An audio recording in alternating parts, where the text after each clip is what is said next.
Hey man, what's going on? Goose Sports here. Got a video for you as the Baton Rouge Regional is set as LSU.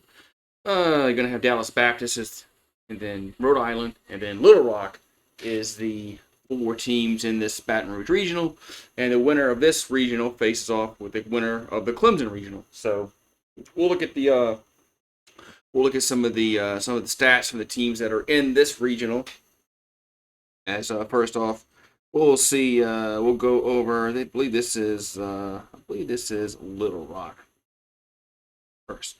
Yes, this is Little Rock. So Little Rock is 24 and 32 on the season, and they have a record of 8 and 16 in the conference. So you're probably asking yourself, how did this team get into the postseason? Well, they won their conference tournament, so that's how they are able to punch their ticket into the dance, so to speak. All right, so Little Rock, like I said, their record really isn't that good, but the leading hitter is Connor Chaplin with a 321 batting average, and the leading home run guy is Ty Rhodes with 8, and if you lead the lead RBI leader is Ryan Gack with 48. As they have a few guys that are batting above 300. Let's see. Here we go. Make sure these games are right, because I don't want to pick a guy that's played like in 5 games. He's batting like 400. Okay, so Chaplin is batting 321 of the season. He's taken over 200 bats. This guy with Goki, he's only had like 52 at bats, so it's not good, not sample size. Then you had Cade Martin batting 300, batting 309. And then you had Ryan Geck also batting over 300 for Little Rock. So let's go over their pitching and see who their best pitchers are. All right, so Jack Klein looks like he's going to be their ace of the staff. He's 8-5 with an ERA of 4.83. And he's appeared in 16 games, started 15, and also has a complete game to boot. And then you have a bunch of guys. You have two more guys with 3 wins. You have Jackson Wells. He's 3-6 with 15 start. He also has a complete game. His ERA is 5.24. Brody Bunting. He's 3-4 with an ERA of 5.98. And then look at some guys that made some starts. Malcolm Brown's 1-3 with 6 starts. So is Zach with Busick. He has 6 starts. He's also 1-3. So as a whole, I mean, you look at their ERAs. This is a team that LSU should be able to put up. They should be able to put up some runs on Friday. I don't think. I mean, all due respect, I don't see Little Rock even competing with LSU. And we're probably going to start Cade Anderson. That's probably going to be maybe some question from some fans of why you're going to start Cade Anderson. Well, they started Paul Skeens against Tulane in 2023, and it worked out fine in that note. So I think this isn't going to be it's not going to be a bad decision to pick Cade Anderson and start out 1-0. And then let's look at I think this is Rhode Island next. Yeah, this is Rhode Island. So Rhode Island is 38-20 on the season, and they're 22-8. So they're the 3 seed in this tournament, I believe. Let's look at their leading hitters. As the leading home run hitter is Anthony DePino at 19. Then you have Jack Hopko with 15. You have DJ Perrin with 15. Eric Gunter has 10.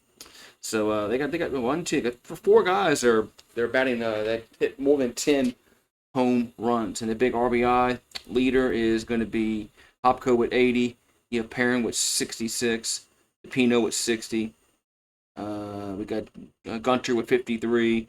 Penny with 45. Maroney at 41. So Rhode Island's a team that appears on paper that they're going to score some runs. So the Dallas Baptist and Rhode Island game is probably going to be really a good game to watch. All right, so their leading hitter, if you go by the majority of at bats, let's see. And you got, I'm going to pick the guy with over 200 bats. As Maroney's batting 363. Then you got DePina batting 359. Bruce says hello. You got Gunter batting 351. You got Hopko batting 344. So, the next guy that's above 200 at bats is Parent. He's batting 272. And so on. We got Penny with 269. All right, so there's your stat leaders for Rhode Island. Over the pitching department is their ace appears to be Levin East. He's 8-1 with an ERA of 3.25, 15 starts on the season. Then you have Jeremy Urena. He's 6-1 with an ERA of 5. Then the next pitcher with the wins, we're going by wins. Joe Sabbath, but he's mainly a reliever because he has no starts. He's 6-2 with an ERA 3.51. Then Parker Akins is 4-2 with an ERA over 5, close to 6. Then you have Jake Cullen with 10 starts with an ERA of 5.57. So looks like they got 3 guys that mainly they've narrowed their rotation on is their 3 main starters. All right, then we got Dallas Baptist. LSU played Dallas Baptist earlier in the season, so they're 40-16 overall with a conference record of 21-6. As their leading average guy is Nathan Humphreys. He's batting 360. Then you have Peyton Grady batting 346. Then you have Krause batting 344. And you got Poole batting 336. Looks like they platoon a lot of left fielders. Then you got Detallo batting 322. And you got Grant J batting 322. I'm just looking to be a bats, making sure I'm not picking somebody that's batted like 10 times. And then you go down Joey with Narat. He's got 136 at bats. He's batting 287. So Dallas Baptist is a team that can hit the baseball. So yeah, they're gonna be like I said, that second game is gonna be really, really good. A lot better than the first game. And then whoever wins out of the next game, wins out of Dallas Baptist and Rhode Island when they play LSU. That's probably gonna be a really good game. All right, their leading home run guy is Krause with 14. I'm sorry, is that right? Here we go. Grant J has 19 homers. Humphreys has 17. Krause has 14. Bennett has 12.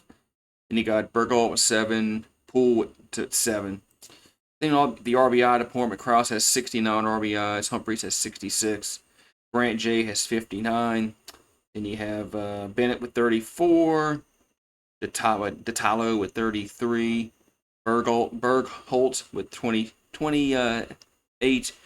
Grady with 23. And Poole with 23. So I think this is going to be a really interesting. I think this is going to be a really good series once you get past.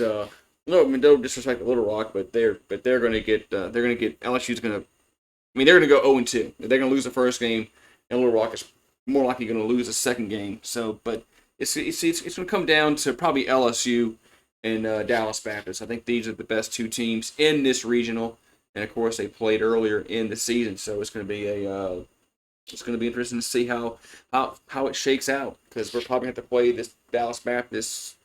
If we play them, we're probably going to have to play them twice, because you have to play them on Saturday, and then you probably will play them again if they if they beat Rhode Island in an elimination game. So I think it's going to be LSU or Dallas Baptist. Now, who LSU is going to start? I think they're going to stick with their standard rotation. I think they're going to pitch Anderson on Friday and Ironton on Saturday, and then on Sunday they're probably going to pitch with Case and Evans, maybe William Schmidt, maybe Newt. Newt pitched pretty well, I thought, against Ole Miss. So I think they're gonna go with their standard rotation. I don't think you're gonna see anything drastic on Friday. Now I say that, having said that, watch Jay Johnson really throw a curveball and not start Cade Anderson on Friday. But I just think that he's done it before. He started Paul Skeens against Tulane in 2023, so that's just why I think he's going to start Anderson, because he's done it before. He's done it 10 at the time. Tulane was way under 500, and the only reason why they got in the tournament was because they won their conference baseball tournament. So, what you guys think, man? You think Johnson's going to start Kane Anderson on Friday and Ianson on Saturday, and stick with the standard rotation? Because if you win the series, then you have to play in the Supers, and you're probably going to play a Friday, Saturday, Sunday series again. I would imagine. And then you could go Saturday, Sunday, Monday, but you want you guys on the normal rest. But we'll see what Jay does. All right, so Tigers host the Little Rock. I think they're the Trojans. I think that's their mascot. And they play on Friday at 2 p.m. local time. Hopefully, there's no weather Friday. I mean, right now the weather forecast says 50% chance of rain. So I guess it's either going to rain or it's not going to rain. But hopefully there's no weather this weekend. I hate to see games get moved because of weather, especially in regionals. Then if it gets moved back until Monday, because that has happened before. Games have gotten pushed back to Monday because of weather. Hopefully that doesn't happen. But it just seems like there's always a game. That gets some kind of delayed somewhat. But hopefully it doesn't happen. Hopefully that doesn't happen this season. So the Tigers will face Little Rock on Friday, and we'll see. We'll find out probably the next few days what Jay Johnson's pitching strategy is going to be. But I say it's going to be Anderson. And we'll see. Have a good one. And we'll see you next time. Go Tigers.